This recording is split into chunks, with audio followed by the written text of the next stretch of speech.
answer to this question comes from Surah Al-Ma'idah of the Quran, in which Allah subhanahu wa ta'ala has commanded us, O you who have faith in Allah, Ya ayyuhalladhina amanu, La tattakhidul Yahuda wan Nasara awliya. Do not take the Jews, do not take the Christians as your friends and allies.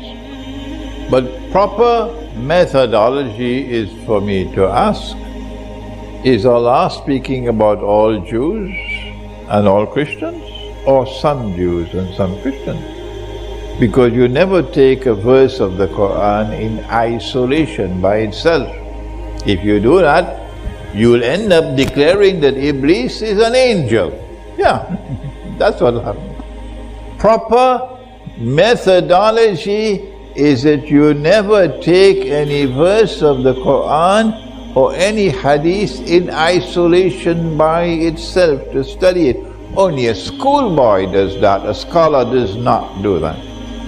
Well then, is Allah speaking about all Jews and all Christians? No, not possible. Why? Several verses of the Quran which makes it plain and clear that Allah could not be speaking about all Jews and all Christians. Well then, if He's not speaking about all Jews and all Christians when He said, do not take the Jews and Christians as your friends and allies, which Jews and which Christians is He talking about? Proper methodology. And the answer comes in the words which follow. Ba'aduhum awliya'u ba'd.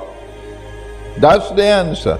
Ba'aduhum awliya'u ba'd.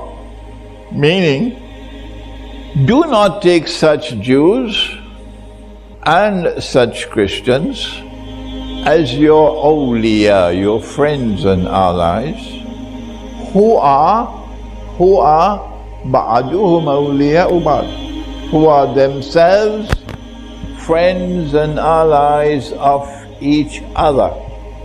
The Quran is informing us that there is a time to come when there will be a reconciliation and an alliance, friendship and alliance between a part of the Christian world and a part of the Jewish world.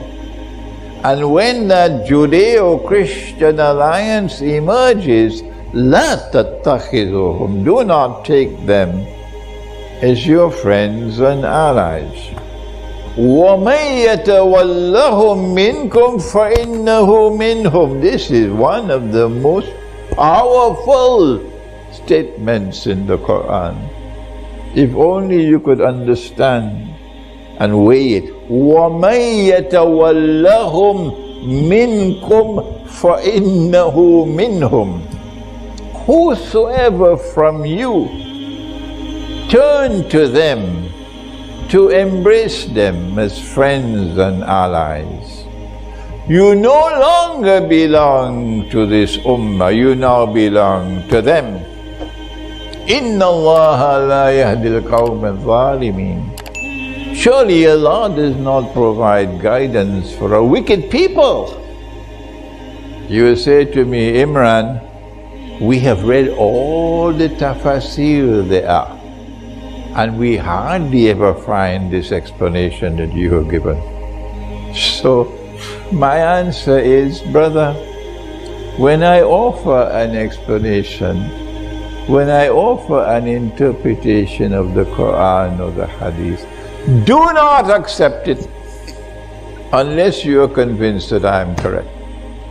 I can't do more than that, can I? So I am not attempting to force anyone to accept my views at all. I respect your mind. I respect your capacity to think. And I want to provoke you to think. So this is my explanation of the verse. Has that Judeo-Christian alliance emerged? Is it now here? Yes. The Vatican has played a critical role Yeah. In the emergence of a Judeo-Christian alliance, which is a Zionist alliance. Christian Zionists and Jewish Zionists have established that Judeo-Christian alliance. And that Judeo-Christian alliance controls power in Britain, controls power in the United States and Canada and Europe. It is that Judeo-Christian alliance which has given us the monetary system that we have today. It is that Judeo-Christian alliance which has given us the United Nations organization and the new model of a republican state, secular state. It is also from them that you got the scientific and technological revolution. For in istata'tum an tanfuzu min aqtari samawati wal ard fanfuzu. That's your scientific and technological revolution from them. Now then, Allah prohibits us from embracing them with friendship and alliance. Prohibits us. From day one, this kingdom of Saudi Arabia has done precisely that. From day one. They have remained in the embrace of that civilization and that alliance to the extent that you can call it the American kingdom of Saudi Arabia. If Allah says this in the Quran, that when you enter in their embrace, you no longer belong to us, you belong to them, can they deliver a valid Hajj? Can a Hajj under their control be a valid Hajj? Did the Prophet ﷺ accept, did he accept that the Hajj which was taking place under the Mushrikun was a valid Hajj? No, he never performed the Hajj until he had liberated Mecca. Then he performed the Hajj. So my response is, so long as these Saudi traitors control the Hajj, I will not perform the Hajj. You must decide for yourself. You must decide for yourself. I'm only telling you what is my response. I'm not telling you what should be yours. I want you to do your own homework. So I have gold dinars and I put them away. And if I'm alive and the Hajj is liberated from these traitors, then I will perform the Hajj. And if I'm not alive, then someone can perform the Hajj on my behalf. This is my answer. You must choose your answer.